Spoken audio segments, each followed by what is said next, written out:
What's up everybody, welcome back to a brand new video on Lexalexus. Today it is more score predictions for the championship. We've made it to match day 5 already. That is incredible to me that the championship just can go so quickly. And I'm telling you this, it's been a tough weekend again and a tough midweek for our predictions. We have really got to try and unite and really go for this prediction league. I've not calculated the latest standings as of yet, but I will post an update on my community tab, so make sure notifications are on the channel so you don't miss whenever I post and whenever I post a community update as well. So today we've got 11 games to go through since Coventry and Huddersfield is postponed. There's a lot of things going on with Coventry, but we're moving on with the 11 other games that are taking place in this weekend. If you guys like what you see, please give the video a like. It does tremendously help the channel. Please do hit the subscribe button, as it does tremendously help the growth of the channel. And please also share the channel too. All of that really helps. But without any further ado, let's start predicting these weekend's games.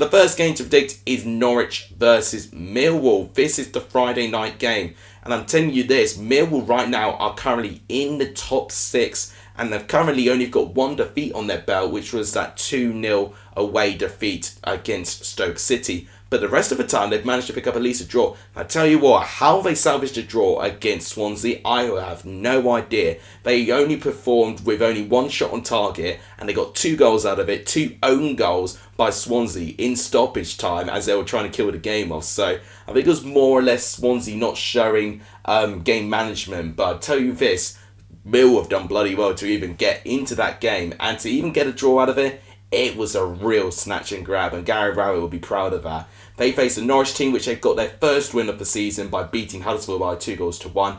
It seemed very comfortable game, but I actually, out of all the games that Norwich have played, I actually think Huddersfield were actually one of the more competitive teams that they played against. They definitely created some chances, Huddersfield, but Huddersfield eventually just couldn't really get enough clear-cut chances in, and what hurts for them, a former player of them, Daniel Sinani, got a goal and an assist, so played a big part in both of Norwich's goals, which ultimately condoned Huddersfield to a defeat. I think Norwich at home, I feel like they will have a lot of the ball, they'll dominate, but it's just about missing those clinical chances. Timo Pukki is still yet to score this season. Josh Sargent managed to score his first goal in midweek. But I just have a feeling that I think Millwall will get something here. I think they are a very tough team to break down, and I think Norwich will struggle. I'm going to go for a narrow 1-1 draw. I can't really separate the two teams. Let me know what you think of that prediction in the comments down below. If you guys want to be involved in the prediction league, by the way, all you got to do is comment your predictions in the comments down below for exactly free of charge as well, and it's very, very simple to do. Next game to predict is Birmingham versus Wigan. This, I think, is very interesting, actually.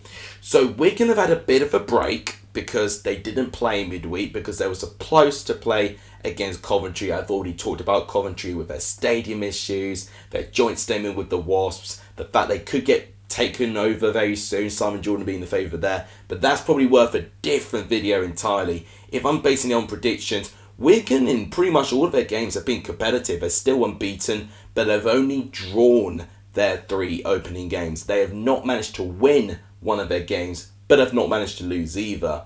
They face a Birmingham team where they've actually got a 100%. They actually face a Birmingham team where, at home, I think they've been pretty good so far. They managed to get a narrow 2-1 win against a Cardiff team that beat, recently relegated Norwich. So, it was good for them that they were humbled in that way. But against Watford, who by that time were around in the top 2 of the table, Birmingham managed to get a 1-1 draw with them. And I tell you what, they took the lead in that game as well. So fair play to Birmingham. I actually think they're going to try and use St Andrews as a difficult place for teams to go. And it's definitely worked so far. And I think Wigan, once again, I think off the ball they work really, really hard actually. So I think Birmingham will naturally find that a bit interesting to deal with. As a prediction, I'm thinking it's either going to be a draw or a 1-goal advantage to either team. I think this will be very close.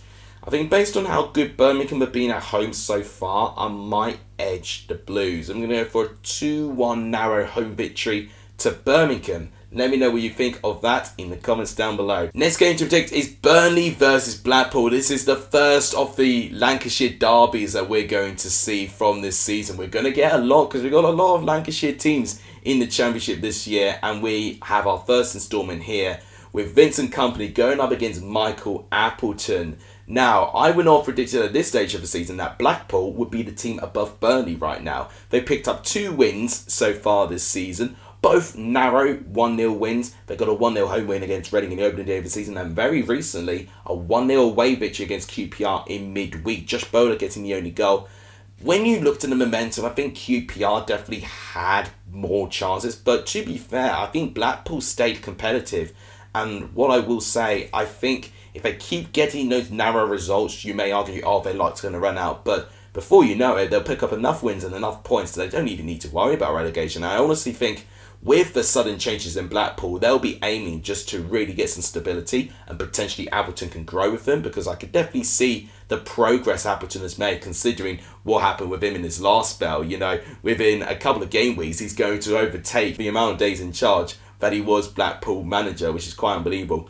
With Burnley, for instance, though, I do think Burnley still need a little bit of time to make things perfect. I think attacking-wise, they're very limited. I think on the ball, they've got the control, which is something that Vincent Kompany is clearly trying to implement. It's a completely different style. Not everyone's going to click with it straight away, and I definitely think that's what we're getting so far. I think that's why Burnley have not completely kicked on, you know, with this start of the season so far. So, as a prediction, I do think Blackpool being pretty organised will make it difficult. But I do think the squad players that Burnley have and how dominant they can be, I think they might just edge it slightly. I'm going to go for a 1-0 home victory to Burnley. But I'm telling you, we're getting a lot of tight games this year. Let me know what you think in the comments down below. Next game to predict is Preston going up against Watford. This is very, very exciting for me to predict, actually. So, Preston, an undefeated team so far this season. In fact, not conceded a goal in the Championship so far this season.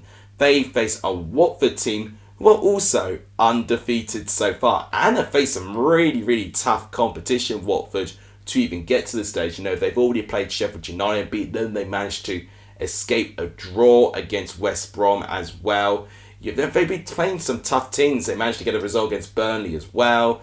And recently, midweek, they got a draw against Birmingham. And I think it'll be interesting here what they do against Preston, because if they perform anything like they did in midweek, I don't know how I feel about them, man. We've got Ismail Assar being linked with moves away. We've even got João Pedro having small links with Everton. So that noise could be very unhelpful noise. But what could happen is that they'll rely on Keenan Davis. I don't know about his injury status, though, because I do think he was injured when he was officially signed for Watford. But if he's back to full fitness, he could be a very crucial player in that Watford squad, considering the amount of interest still with most of these teams with 2 weeks of the transfer window left.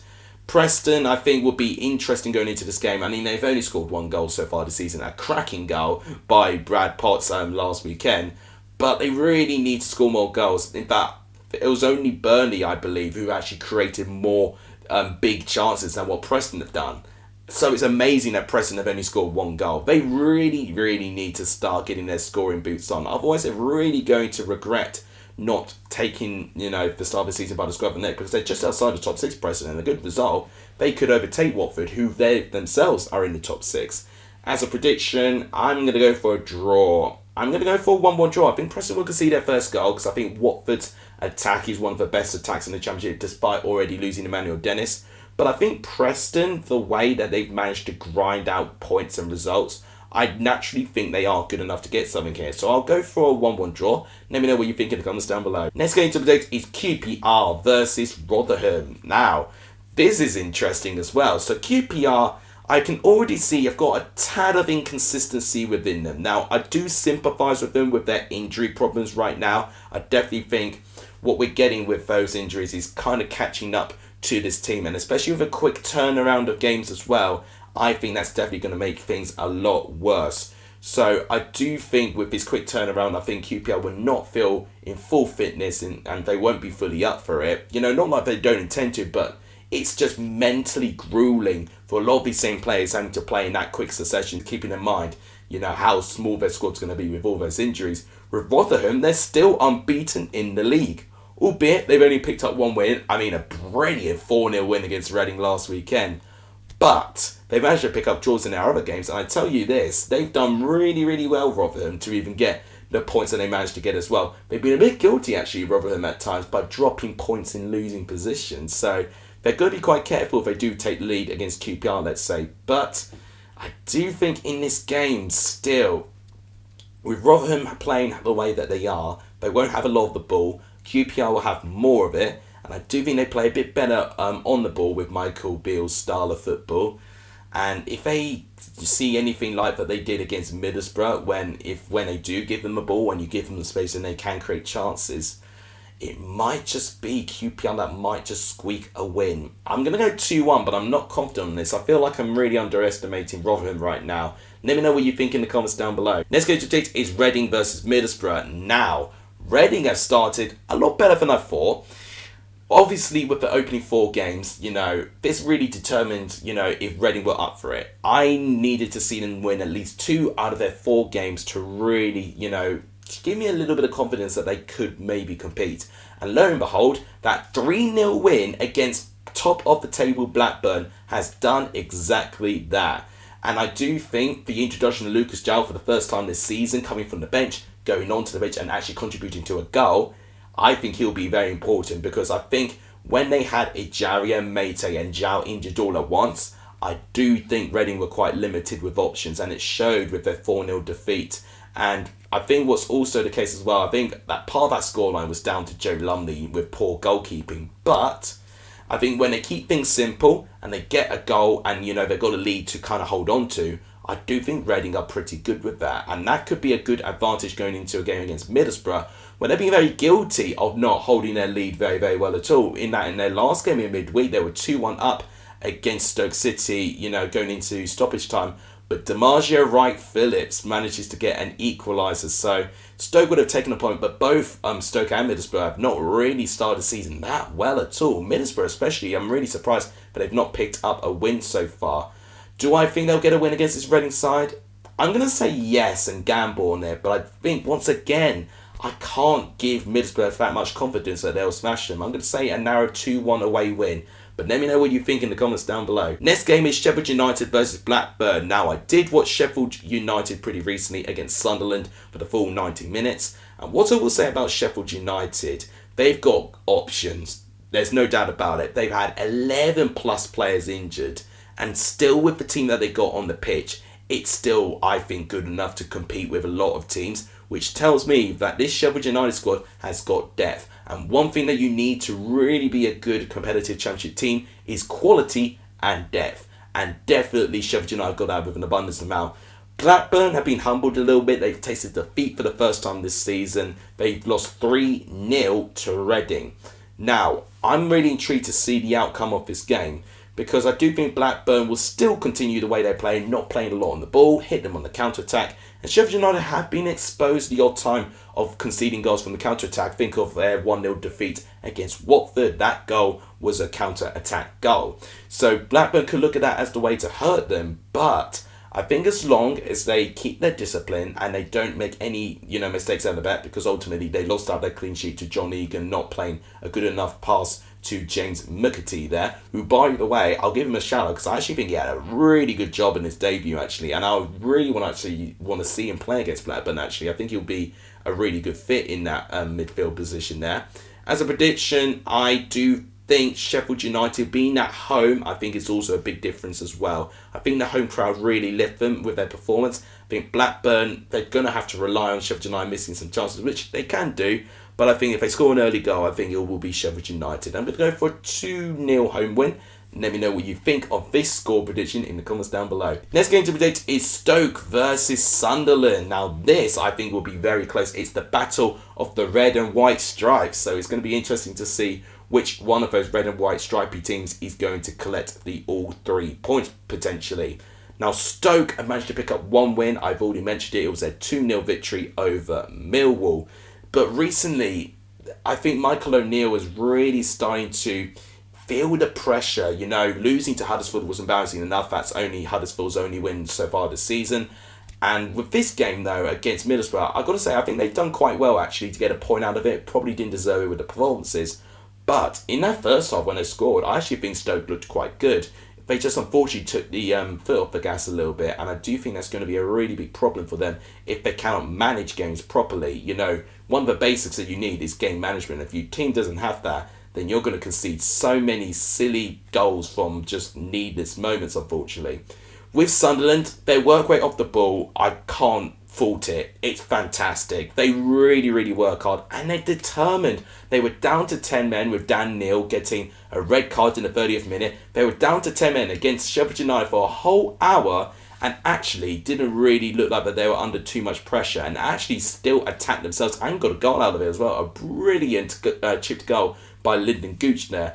I do think Sunderland's spirited squad, I think, would leap them over the line against the Stoke side, which for me just lacks ideas at the moment on an identity. So I'm going to go for a 1-0 away victory to Sunderland. I think it could potentially be more because I do think Sunderland's defence is a bit leaky at the moment, which I think is one of their weaknesses. But I'll actually back them to keep a clean sheet this time. I think Stoke will go through one of their bad days, and we've seen it before when they miss plenty of chances, and I think that's what we'll get. Next game to predict is Swansea versus Luton. Now, these two teams, I'm quite disappointed with the start they've made so far this season, but both teams I felt have performed better than what they've been presented in the table so far. Recently, you know, they lost out against Millwall, being 2-0 up in the 91st minute. That's incredible, really. So Russell Martin definitely needs to really ensue some confidence, you know, and install it into this team.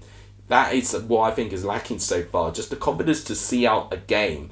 And I do think it mentally is quite exhausting the way that they play, that they have so much concentration on the ball, trying to control, dictate teams. And I tell you what, Luton would not mind that whatsoever. They actually play quite well off the ball. And what I will say, Luton, a bit similar with Preston and Norwich, create so many big chances, but their forward players are just not taking it at the moment. I think with patience, and I think with just a tiny little bit, you know, settling in to do for those players, within a couple of game weeks, I think Luton will start hitting the ground running. I don't think this is going to be a trend for the rest of the season.